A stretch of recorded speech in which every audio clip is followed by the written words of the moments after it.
Hello, welcome or welcome back. My name is Ari and I got a new book box for you today. This one I'm not sure about. But I guess we'll see. We're gonna see. Good luck. So this one is very different from what I normally do. I don't know if you can read this. It's called the Feminist Book Club, and it sounded interesting to me. So it's got 3 different levels of subscription. First, you can just do like an online subscription where they tell you what the book is each month, and you can just buy the book yourself if you want to, however you want to, and you get access to like this online community. There's a Facebook group, a Slack group, and a Zoom call. So you can kind of like discuss whatever book is in this box with other women.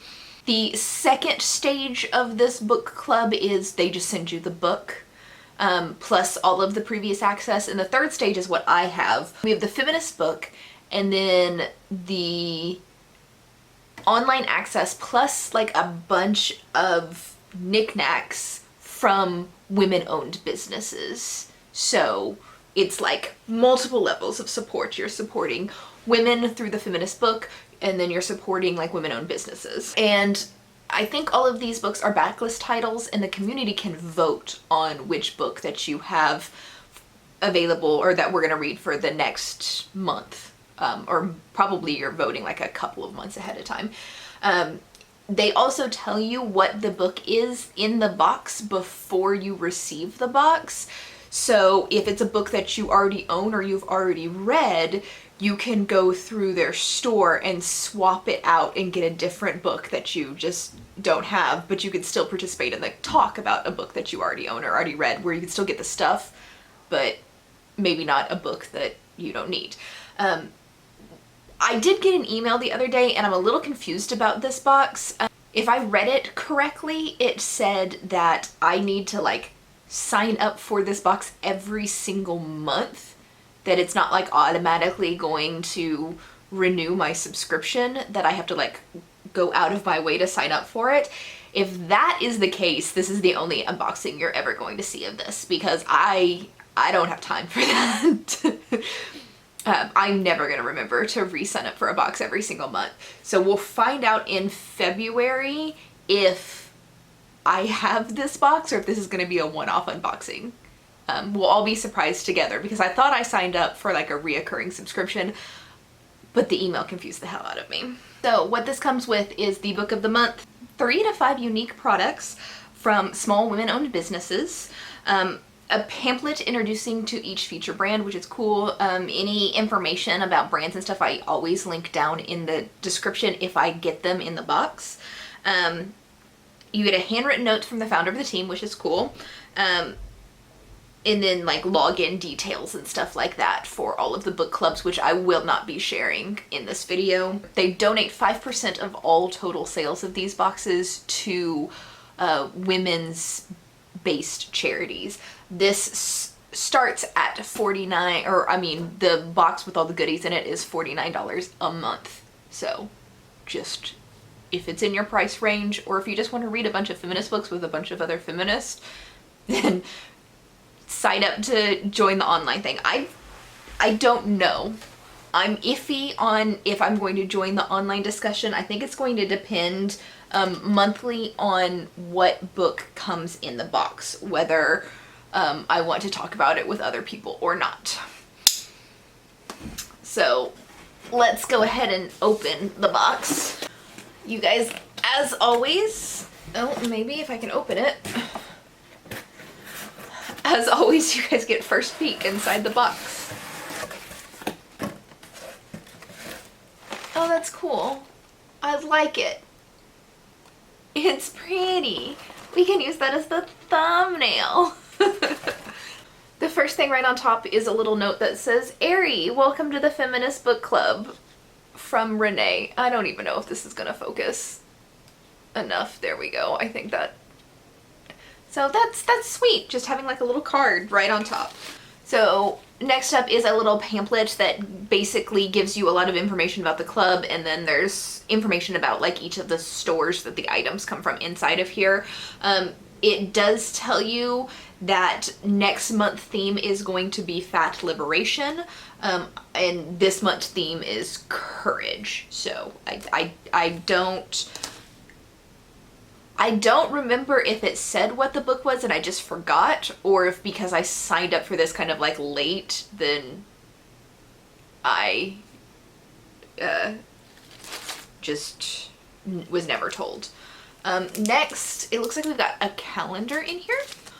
So I think this is gonna be like way washed out, but you've got a calendar. Let's do it like this. You've got an each month calendar, and they're like postage card, or what are those called? Like postcard size things, and they've got every month with like a different woman's face on it. They're fairly pretty simple, but I kinda like it. Next up in here we have the book, which is Difficult Women by Roxane Gay. I've heard of Roxane Gay, but I don't know that I've heard of this book. Difficult Women tells of hard scrabble lives, passionate loves, and marriages both tender and haunted by past crimes or emotional blackmail. A pair of sisters inseparable ever since they were abducted together as children, a woman whose husband switches places with her twin brother, a stripper putting herself through college, an engineer in Upper Michigan for a job where she is the only black face. Gay gives voice to a chorus of unforgivable women and paints a wiry, haunting vision of America. I don't know why that word was so hard to say. I think it's an anthology of short stories, which I love short stories. So I'm excited. As always, at the very end of this video, I am going to like review this book. Well, I should say as always. This is the first month that I'm like officially doing this, but I will read this book, review it at the end of this video. So if you're interested in like how good the book was that came in the book boxes, I do it for all of my book boxes. So more about this later. Apparently we're just gonna have like different faces on the calendar as it slowly falls down throughout the day. Next I have dark chocolate covered almonds, which sounds delicious. I usually eat the food in the book boxes to try them, but I literally just ate before I started recording, and I can't eat another bite. I'll like start throwing up, and that would be really gross. Next, I have from the Organic Bath Company, Zesty Morning Grapefruit Orange Hand Soap. And hand soap is very straightforward. And it smells like grapefruit. I don't really need hand soap right now, but this is cool. I'm not mad to have it, like especially after 2020, getting more hand soap is not gonna hurt anybody. So cool. Next I have this from Tiny Deer Studios, and I'm not sure what it is. It's washi tape.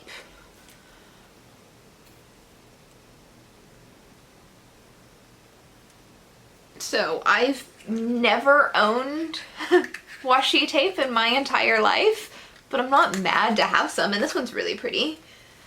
So yeah, that's cool. Everybody always talks about washi tape, and I'm like, oh, I should buy some, and then I never do. And I don't know what I'd do with it now that I own it, but I'm going to find a freaking use for the washi tape now that I own it. And that's everything. So for $50, I don't know that this is worth it at all. Honestly, I think this one is probably going to be more worth it to you if you are if you're interested in doing the book club and doing all of the online stuff, and having that kind of access, because a lot of the price of this box pays for like the fees of hosting a Slack server and all of those different servers, and like the pay for organizing those events and those talks and everything like that. But as a book box in itself, I don't think this is worth $50. And I'm kind of disappointed that this itty bitty pack of almonds is considered one of the items in the box. So we'll see next month if it's better, worse, the same. I will do this provided that it actually signs me up for a recurring subscription. I will do this for a minimum of 3 months because I don't want to judge these off of just one box, because maybe you get one bad month and then you're not really learning anything. So hopefully it's actually a recurring subscription and I will see more in next month's box. But right now, even though I don't really have a problem with anything in this box, there is nothing in this box that make it worth the price that it is right now. If that makes sense. It probably doesn't at all. But I will be back in like 2 seconds to talk about the book itself. I am done. And as I thought, this is a collection of short stories, and I loved it. I really do like short stories. I don't read enough of them. I want to read more. This was fantastic. This, I'm gonna say, is going to be a 4-star, which I'm like pleasantly surprised. This is the second book out of a book box that I've read this month that I really enjoyed, and I kind of expected to give everything that I'm getting out of book boxes like 3 stars or below. Anyway, as this is a collection of short stories, it's very hard for me to like describe like what the book is about, because every short story is different, right? They have a theme. I think the cover of this probably looks so gross, like my fingerprints have like left little marks on it. Deal with it. Anyway, each story is different, but there is a theme of women in this book, and it's women who have had hard lives for multitudes of reasons and deal with them differently. And not all of these are from the perspective of women, some of them in perspective of men. All of these, or almost all of them, all but 3 of the stories were previously published works of Roxane Gay that were published in literary magazines, and then this is just bringing them all together in a collection, and then at the very end of the book there are 3 new stories. So this is like a, what is the word for it? Like a compendium of already written works and not like tales specifically written for this book. So that's why they're very, very loosely put together. I did take extensive notes. So I wrote down everything that I thought about the stories, but I'm only going to cover probably 2 of them. And I'm going to say the 2 that I'm going to cover is In the Event of My Father's Death, which is probably one of my least favorite stories, probably my least favorite story in this entire thing. I would still give it a 3-star by itself, but out of everything in this book, it was my least favorite. And it was a very weird story where a man is still married to his wife, but every weekend he takes his daughter to his mistress's house and has like, his mistress lives in a trailer, and they have like loud sex. And at the end of the story, something icky happens. And I didn't like it because of that. So that's probably my least favorite. And that was just like, it was realistic character development, but I still felt icky reading it. My favorite story was, it was literally 2 pages long, and it was called Open Marriage. And this guy basically comes to his wife and he was like, "Baby, I think we should have an open marriage." And she just shakes her head at him and says, "You do whatever you want, baby. I have no interest." And he's telling her like, "No, baby, I think we should really do this. We should both be in an open marriage." And she just continues going, "You do whatever you want, baby. You do whatever you want." And while this is going on, she has this inner monologue where she's like, "Yeah, go ahead, have an open marriage, You have no game. No one is going to ever have sex with you but me. I am not concerned about this idea of an open marriage at all. And I thought it was hilarious and I loved it. There are quite a few stories in here that probably lean towards magical realism, and those are creepy. I weirdly enough preferred the contemporary stories better than the ones with magical realism. And they deal with harsh topics. You've got infidelity in marriages throughout a lot of them. You've got a loss of a child, infertility, sexual assault, racism. There's a lot of racism in here. Even some of the what the word I'm looking for, the magical realism, a lot of those had to deal with racism. And they're all about women being powerful in their own ways, even if the story seems to the normal person reading it that the man has all the power. It's the woman taking what little power she has left in a very misogynistic society, or even just individual situations when it comes to like sexual assault. There are 80 trillion triggers in this, so if you need any sort of trigger warning whatsoever, please look up trigger warnings before reading this. But overall, I really liked this. Like, a whole lot liked it. So I'm happy I got it. I'm still kind of meh about the box overall itself, but I really enjoyed the first book. So we'll see where it goes from here. Catch you in the next video.